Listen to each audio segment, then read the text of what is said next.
तो इमेजिन कीजिए कि एक बहुत ही भारी भरकम ट्रेन है जो 160 किलोमीटर प्रति घंटे की रफ्तार से पटरियों पर दौड़ रही है। हाँ, ये तो काफी तेज स्पीड है। बिल्कुल। और इसके अंदर सैकड़ों यात्री आराम से गहरी नींद में सो रहे हैं। अब इतनी भयंकर स्पीड और इतने विशाल वजन के साथ चल रही इस ट्रेन की सुरक्षा एक बहुत ही अदृश्य और जटिल प्रणाली पर निर्भर करती है। सही बात है। तो सोचिए कि अगर इस भयानक स्पीड पर ट्रेन के निचले हिस्से में हवा की एक मामूली सी लीकेज हो जाए तो क्या होगा? मतलब क्या हवा का एक छोटा सा रिसाव पूरी की पूरी ट्रेन को पटरी से उतार सकता है? देखिए, ये वाकई एक बहुत ही डरावना ख्याल है, लेकिन तकनीकी रूप से संभव है। हाँ, और आज हम इसी खौफनाक सवाल का जवाब तलाश रहे हैं अपनी इस डीप डाइव चर्चा में। सबसे पहले तो जो भी दर्शक हमें देख रहे हैं उन सभी का हमारे वीरू टेक यूट्यूब चैनल पर बहुत बहुत स्वागत है। जी, सबका स्वागत है। आज हम LHB कोच में इस्तेमाल होने वाले FIBA डिवाइस की PPT के आधार पर एक गहरी चर्चा करने वाले हैं। और हम जानेंगे कि ये सिर्फ लोहे और पहियों की बात नहीं है, बल्कि यह उस तकनीक की गहराई है जो हर दिन लाखों लोगों की जान बचाती है। बिल्कुल, और ये गति और लीकेज वाला सवाल वाकई बहुत प्रासंगिक है। आधुनिक रेलवे में जब हम सुरक्षा प्रणालियों का विश्लेषण करते हैं तो ये बात एकदम स्पष्ट हो जाती है कि सुरक्षा अब सिर्फ भारी और मजबूत ढांचों तक सीमित नहीं है। मतलब अब स्मार्ट टेक्नोलॉजी का रोल ज्यादा है। एकदम सही। अगर हम इस तकनीकी PPT पर गौर करें तो मैं बता रही हूँ कि आज की सुरक्षा पूरी तरह से स्मार्ट सेंसर्स और ऑटोमेटिक न्यूमेटिक वॉल्व पर निर्भर है। ये ऐसे डायनामिक सिस्टम्स हैं जो पलक झपकते ही बिना किसी इंसानी मदद के जटिल फैसले लेते हैं। और वो जरूरी भी है, क्योंकि 160 की स्पीड पर किसी भी इंसान के लिए रिएक्ट करना लगभग असंभव है। हाँ, बिल्कुल असंभव है। तो जब हम इन हाई स्पीड ट्रेनों के डिजाइन को गहराई से देखते हैं तो एक बड़ी बहस अक्सर सामने आती है। एक तरफ तो गति है जिसे हर हाल में बढ़ाना है क्योंकि समय बचाना है। सही बात है। और दूसरी तरफ उस गति को सुरक्षित रखने वाला वो अदृश्य न्यूमेटिक नेटवर्क है। हमारे पास जो आज का कंटेंट है वो LHB कोच की खूबियों से शुरुआत करता है। हाँ, जो कि एरोडायनामिक होते हैं। बिल्कुल। और उनका एंटी टेलीस्कोपिक ढांचा किसी एक्सीडेंट में डिब्बों को एक के ऊपर एक चढ़ने से रोकता है। लेकिन जो सबसे मेन चीज इस PPT में उभर कर आती है वो है इनका सस्पेंशन सिस्टम। जी हाँ, और यहीं से इस पूरी तकनीकी चुनौती की शुरुआत होती है। देखिए, जब कोई ट्रेन इतनी तेज चलती है तो सबसे बड़ी चुनौती पटरियों से आने वाले झटकों को रोकना होता है। ताकि अंदर बैठे लोगों को झटके ना लगे। बिल्कुल। इन LHB कोचों में फियाट बोगी का इस्तेमाल होता है। पुराने डिब्बों में जहां भारी लोहे के स्प्रिंग होते थे, वहीं इन आधुनिक बोगियों में एडवांस्ड सेकेंडरी सस्पेंशन के तौर पर एयर स्प्रिंग का इस्तेमाल किया जाता है। Air spring? हाँ, अगर हम इसे तकनीकी नजरिए से देखें तो एयर स्प्रिंग मूल रूप से हवा से भरे हुए मजबूत रबर के बेलों या आप कह सकते हैं गुब्बारे होते हैं। अच्छा, तो कोच का पूरा वजन इन्हीं एयर स्प्रिंग्स पर टिका होता है? एकदम सही। ये तकनीक कोच की ऊंचाई और उसके संतुलन को लगातार एक समान बनाए रखती है। और यार, यही वो बिंदु है जहां मुझे सबसे बड़ा खतरा दिखाई देता है। अगर हम इसके फिजिक्स पे विचार करें तो ये एयर स्प्रिंग हवा से भरे हुए भारी भरकम गुब्बारे तो हैं। हाँ, कह सकते हैं। अब 160 की स्पीड पे अगर अचानक से किसी एक बॉगी का कोई एक गुब्बारा फट जाए या किसी पाइप से बहुत सारी हवा लीक होने लगे तो स्थिति क्या होगी? मतलब क्या ये बिल्कुल वैसा नहीं है जैसे हाईवे पे 120 की स्पीड से चलती कार का अचानक एक तरफ का टायर फट जाए? ये उपमा काफी हद तक सटीक है, लेकिन देखिए, ट्रेन के मास यानी द्रव्यमान को देखते हुए इसके परिणाम कहीं ज्यादा विनाशकारी हो सकते हैं। वो कैसे? ट्रेन में किसी भी कारण से एयर बेलो फट जाता है या हवा का दबाव कम हो जाता है तो डिब्बे के उस हिस्से का सपोर्ट अचानक खत्म हो जाएगा। ओह, तो इसका सीधा मतलब है कि पूरा का पूरा कोच एक तरफ खतरनाक तरीके से झुक जाएगा। बिल्कुल। इसे इंजीनियरिंग की भाषा में टिल्टिंग कहा जाता है। और इतनी स्पीड पर अगर एक पूरा डिब्बा एक तरफ झुक जाए तो उसका सेंटर ऑफ ग्रेविटी तो पूरी तरह से बिगड़ जाएगा। ऐसे में तो डिरेलमेंट यानी ट्रेन का पटरी से उतरना लगभग तय है। एकदम सही कह रहे हैं आप। इतने भारी वजन के एक तरफ झुकने से पटरियों पर पड़ने वाला दबाव असंतुलित हो जाता है और पहिए पटरी से ऊपर उठ सकते हैं। तो फिर से बचा कैसे जाता है? इसी भयानक खतरे से निपटने के लिए रेलवे इंजीनियरों को एक ऐसे प्रहरी की जरूरत थी जो किसी भी खराबी का सेकंड के 100वें हिस्से में पता लगाए और ट्रेन को सुरक्षित रोक दे। और सबसे बड़ी शर्त ये रही होगी कि ये काम ऑटोमेटिक होना चाहिए। हाँ, क्योंकि क्रू को इसका पता लगने और ब्रेक लगाने में जो कुछ सेकंड लगेंगे उतनी देर में तो ट्रेन तबाह हो सकती है। सही बात है। और इसी जरूरत से जन्म होता है हमारी आज की चर्चा के मुख्य विषय का, FIBA डिवाइस। बिल्कुल, FIBA। मैंने पढ़ा है इसका फुल फॉर्म है फेलियर इंडिकेशन कम ब्रेक एप्लीकेशन। ये एक एंटी रोल सुरक्षा उपकरण है जो डिब्बे के अंडर फ्रेम यानी ठीक नीचे लगा होता है। जी, ये फियाट बोगी के न्यूमेटिक सर्किट में जुड़ा एक बेहद अहम उपकरण है। इसका मुख्य कार्य बोगी के प्रत्येक एयर स्प्रिंग में हवा के दबाव की निरंतर 24 घंटे मॉनिटरिंग करना है। और सबसे कमाल की बात यह है कि ये कोई इलेक्ट्रॉनिक डिवाइस नहीं है। हाँ, ये पूरी तरह से हवा के दबाव यानी न्यूमेटिक प्रेशर पर काम करने वाली एक मैकेनिकल प्रणाली है। यह वाकई दिलचस्प है। चलिए अब इसके काम करने के तरीके यानी इसके वर्किंग प्रिंसिपल को थोड़ा और गहराई से समझते हैं। बिल्कुल। पीपीटी में इसके 4 बहुत ही स्पष्ट चरण बताए गए हैं। पहला चरण है प्रेशर ड्रॉप। जब किसी भी एयर बैलो में हवा का दबाव 1 kg/cm² से नीचे गिर जाता है तब यह सिस्टम एक्शन में आता है। सही कहा। लेकिन मुझे यहाँ एक बात समझ नहीं आ रही है, ये 1 kg का ही आंकड़ा क्यों और सिस्टम को इसका पता कैसे चलता है? ये एक बहुत ही शानदार तकनीकी सवाल है। देखिए, 1 kg/cm² वो क्रिटिकल थ्रेशोल्ड है जिसे इंजीनियरों ने सुरक्षित संचालन की न्यूनतम सीमा माना है। मतलब इसके नीचे खतरा है? हाँ, इसके ऊपर हवा रहती है तो कोच संतुलित रहता है, लेकिन इससे नीचे जाते ही टिल्टिंग शुरू हो जाती है। अब बात आती है कि पता कैसे चलता है। हाँ, वहाँ कोई इंसान तो बैठा नहीं है। बिल्कुल नहीं। FIBA यूनिट के अंदर एक बहुत ही संवेदनशील मैकेनिकल डायाफ्राम और स्प्रिंग लोडेड वॉल्व होता है। अच्छा। तो जैसे ही हवा का दबाव इस न्यूनतम सीमा से नीचे जाता है, हवा का वो बल जो उस डायाफ्राम को रोके हुए था कमजोर पड़ जाता है। और फिर? इसके परिणाम स्वरूप अंदर का वॉल्व अपनी जगह से खिसक जाता है। ये सब कुछ विशुद्ध रूप से भौतिकी और दबाव के नियमों पर काम करता है। अरे वाह! तो जैसे ही वो डायफ्राम खिसकता है दूसरा चरण ट्रिगर हो जाता है, सेंसर का एक्टिवेशन। ये हाँ। और सेंसर के एक्टिवेट होते ही तीसरा चरण आता है जो सुरक्षा के लिहाज से बहुत ही प्रभावी है। ये चरण है ऑडियो विजुअल अलर्ट का। बिल्कुल, ये बहुत जरूरी है। मैंने पढ़ा कि जब खराबी आती है तो ना सिर्फ एक बाहरी इंडिकेटर लाल रंग का हो जाता है, बल्कि वहां से एक बहुत तेज सीटी जैसी हिसिंग आवाज भी आने लगती है। हाँ, इस ऑडियो विजुअल अलर्ट के पीछे एक बहुत बड़ा व्यवहारिक कारण है। ट्रेन का वातावरण आमतौर पर बहुत शोरगुल वाला होता है और कई बार रात का अंधेरा भी होता है। तो आवाज और लाइट से मदद मिलती है। बिल्कुल। लाल रंग का इंडिकेटर दृश्यता प्रदान करता है और तेज हवा के निकलने की जो कान फोड़ू आवाज होती है वो क्रू मेंबर का ध्यान तुरंत अपनी ओर खींच लेती है, ताकि वो पहचान सकें कि खराबी किस डिब्बे में है। हाँ, 22 डिब्बों की लंबी ट्रेन में आखिर खराबी किस विशेष डिब्बे के किस विशेष एयर स्प्रिंग में आई है, ये खोजना आसान हो जाता है। सही है। और इसके साथ ही चौथा और सबसे क्रिटिकल चरण घटित होता है ऑटो ब्रेक। जी, ऑटो ब्रेक। जैसे ही वो वाल्व खुलता है वो सीधे ट्रेन के मुख्य ब्रेक पाइप से हवा को डिस्चार्ज करना शुरू कर देता है और ब्रेक पाइप से हवा का दबाव कम होते ही ट्रेन के डिब्बों में अपने आप ब्रेक लग जाते हैं। यही इसकी सबसे बड़ी खासियत है। मानवीय त्रुटि या रिएक्शन टाइम को पूरी तरह हटा दिया गया है। तो मतलब लीकेज हुआ, वाल्व खुला, ब्रेक पाइप से हवा निकली और ट्रेन रुकने लगी। हाँ, ये पूरी प्रक्रिया लगभग उसी क्षण शुरू हो जाती है जब एयर स्प्रिंग फटता है। क्या बात है। और आगे बढ़ने से पहले मैं दर्शकों से एक बात कहना चाहूंगा कि अगर आप लोगों को ये तकनीकी जानकारी और हमारा समझाने का तरीका अच्छा लग रहा है तो अभी इस वीडियो को लाइक करें और अपने दोस्तों के साथ शेयर जरूर करें। बिल्कुल, शेयर करना चाहिए क्योंकि ये बहुत महत्वपूर्ण जानकारी है। अच्छा, अब मैं यहाँ थोड़ा रुकना चाहूंगा क्योंकि इन दस्तावेजों को पढ़ते समय मेरे दिमाग में एक बहुत बड़ा लॉजिकल गैप सामने आया है। अच्छा, वो क्या है? देखिए, हमने मान लिया कि सेंसर ने हवा कम होने का पता लगा लिया और तुरंत ब्रेक भी लगा दिए, लेकिन ट्रेन 160 की स्पीड पर है। इस स्पीड से 0 तक आने में ट्रेन के भारी मोमेंटम के कारण उसे कम से कम 1 या 1.5 किलोमीटर की दूरी तो तय करनी ही पड़ेगी। हाँ, इतना ब्रेकिंग डिस्टेंस तो होता ही है। अब उस पूरे 1.5 किलोमीटर के दौरान क्या हो रहा है? एक तरफ का एयर स्प्रिंग तो फट चुका है, उसकी हवा निकल गई है। इसका मतलब है कि डिब्बा एक तरफ खतरनाक तरीके से झुका हुआ है। हाँ, आपकी बात सही दिशा में जा रही है। और हम उस झुके हुए असंतुलित डिब्बे पर भयंकर ब्रेक लगा रहे हैं।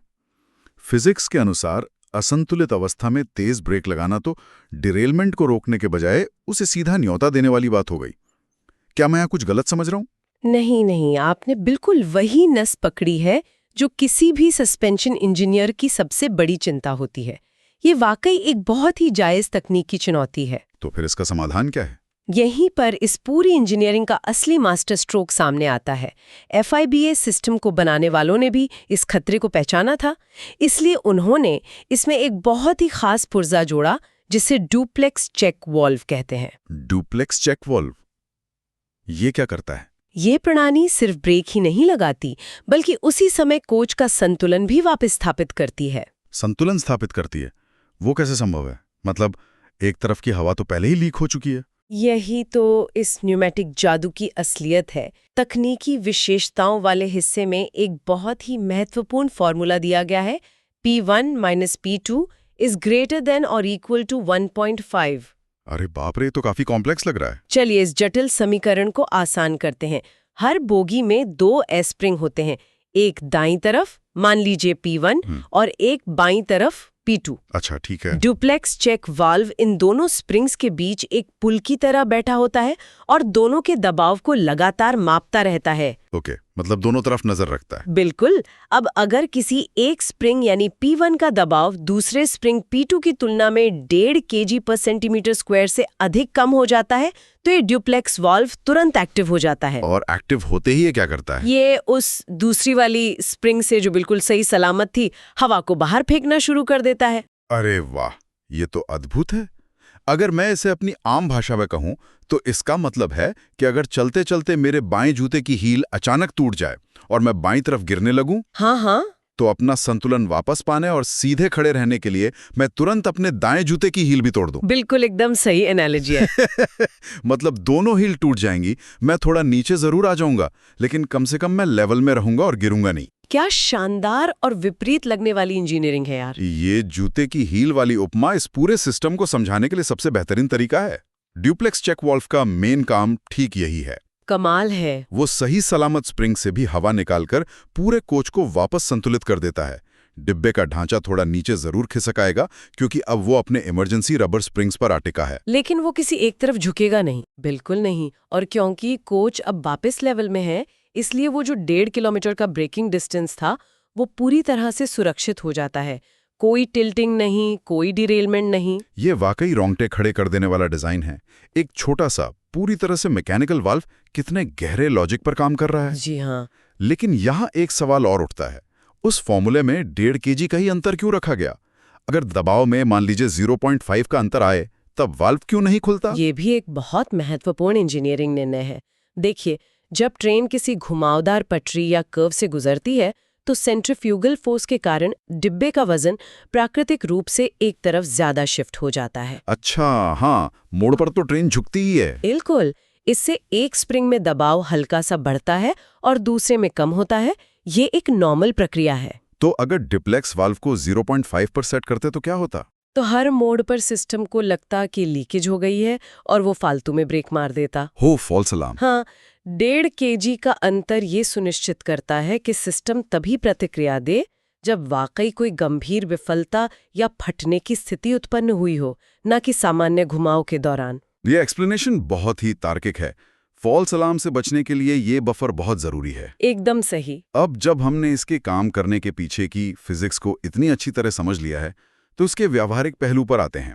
और सभी देखने वालों से मेरी गुजारिश है कि अगर इस न्यूमेटिक सर्किट या सिस्टम को लेकर आपके कोई भी डाउट्स या फीडबैक हैं तो उन्हें कमेंट सेक्शन में जरूर लिखें, हम वहां जवाब देंगे। हाँ, कमेंट्स में सवाल पूछना बहुत अच्छा रहता है। तो अब मान लेते हैं कि सिस्टम ने अपना काम कर दिया और ट्रेन सुरक्षित रुक गई, लेकिन इसके बाद क्या होता है? पीपीटी में मेंटेनेंस और ट्रबल शूटिंग का भी एक दिलचस्प हिस्सा है। फील्ड में रेलवे का स्टाफ इसे कैसे संभालता है? ये बहुत ही क्रिटिकल हिस्सा है क्योंकि दुनिया का कोई भी बेहतरीन सिस्टम बिना सही रखरखाव के फेल हो सकता है। बिल्कुल। प्रिवेंटिव मेंटेनेंस के तहत न्यूमेटिक पाइपलाइंस, जॉइंट्स और रदो-बेलो की समय समय पर जांच की जाती है। इसके अलावा स्टेशन पर ट्रेन के रुकने के दौरान कर्मचारी FIBA के बाहरी इंडिकेटर की जांच करते हैं, जो हमेशा हरा दिखना चाहिए। अगर हम इसे एक रियल वर्ल्ड ट्रबल शूटिंग की कहानी में रखकर देखें तो ये और भी रोमांचक लगता है। वो कैसे? मान लीजिए आप एक क्रू मेंबर हैं, रात के 2 बज रहे हैं, बाहर घना कोहरा है और कड़ाके की ठंड है। एक राजधानी एक्सप्रेस फुल स्पीड में दौड़ रही है। अचानक सिस्टम को खराबी का पता चलता है और एक जोरदार झटके के साथ ट्रेन में ब्रेक लग जाते हैं। पूरी ट्रेन किसी सुनसान इलाके में खड़ी हो जाती है। अब आप अपनी टॉर्च लेकर बाहर आते हैं। ऐसे मुश्किल हालात में समस्या को कैसे सुलझाएंगे? ये एक बहुत ही यथार्थवादी परिदृश्य है। ट्रबल शूटिंग की SOP स्थिति को 3 स्पष्ट चरणों में बांटती है। अच्छा, पहला चरण क्या है? पहला चरण है पहचान। घने कोहरे और 22 डिब्बों की लंबी ट्रेन में ये खोजना भूसे के ढेर में सुई ढूंढने जैसा है। लेकिन FIBA का ऑडियो विजुअल अलर्ट इसे आसान बना देता है। वो लाल बत्ती और हिसिंग आवाज? बिल्कुल। क्रू मेंबर को बस उस तेज हिसिंग आवाज का पीछा करना है और उस बोगी को खोजना है जहां लाल बत्ती जल रही है। तो पहचान तो हो गई, लेकिन हवा तो अभी भी लीक हो रही है और ट्रेन के ब्रेक चिपके हुए हैं। सही कहा। इसलिए दूसरा चरण आता है आइसोलेशन। आइसोलेशन मतलब इसे अलग करना। हाँ, क्रू मेंबर को तुरंत उस खराब बोगी के आइसोलेटिंग कॉक को बंद करना होता है। ये एक तरह का नल है जो मुख्य हवा की सप्लाई को FIBA तक जाने से रोकता है। तो जैसे नल बंद किया, हवा जाना बंद। बिल्कुल, और वो डरावनी हिसिंग आवाज तुरंत रुक जाती है। मतलब हमने उस खराब हिस्से की ब्लीडिंग रोक दी। लेकिन ट्रेन तो अभी भी अपनी जगह पर खड़ी है, क्योंकि वाल्व ने ब्रेक पाइप को खोल रखा है। हाँ, उसे वापस नॉर्मल स्थिति में कैसे लाएंगे ताकि ट्रेन आगे बढ़ सके? इसके लिए तीसरा और अंतिम चरण है रीसेट। जब तक सिस्टम को रीसेट नहीं किया जाएगा, ब्रेक पाइप में हवा का दबाव वापस नहीं बनेगा। तो रीसेट कैसे करते हैं? क्रू मेंबर को FIBA यूनिट के पैनल पर मौजूद 2 विशेष नॉब को हॉरिजॉन्टल स्थिति में दबाना होता है। ओके। जैसे ही वो ऐसा करता है, अंदर का वाल्व अपनी मूल स्थिति में वापस आ जाता है, लाल बत्ती वापस हरी हो जाती है, ब्रेक पाइप का दबाव फिर से बन जाता है और ब्रेक खुल जाते हैं। और इसके बाद ट्रेन सुरक्षित रूप से अगले स्टेशन तक जा सकती है। ये वाकई क्रू का बहुत सारा समय बचाता है। समय बचाने के अलावा ये एक और बहुत ही खतरनाक घटना को रोकता है, जिसे हंटिंग ऑसिलेशन कहते हैं। हंटिंग ऑसिलेशन, ये शब्द सुनने में ही काफी खतरनाक लग रहा है। ये असल में क्या है?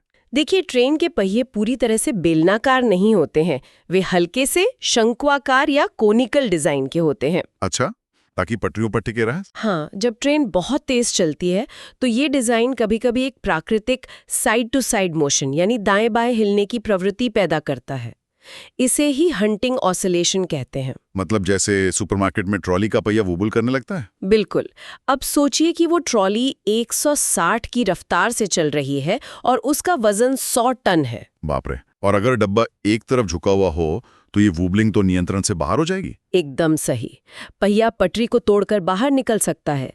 चूंकि FIBA का ड्यूप्लेक्स वाल्व तुरंत कोच को लेवल कर देता है, इसलिए वो इस खतरनाक हंटिंग ऑसिलेशन को बेअसर करने में बहुत बड़ी भूमिका निभाता है। ये पूरी चर्चा हमें इस निष्कर्ष पर ला खड़ी करती है कि ये प्रणालियां कितनी गहराई से डिजाइन की गई हैं। बिल्कुल, ये केवल लोहे के पुर्जे नहीं है। हाँ, ये तो एक हाई स्पीड ट्रेन के चारों ओर बुनी गई एक अदृश्य ढाल है। एक ऐसी ढाल जो इंसानी सोच से भी तेज काम करती है और ये सुनिश्चित करती है कि कोई विफलता कभी त्रासदी में न बदले। यह एक बहुत ही सटीक सारांश है।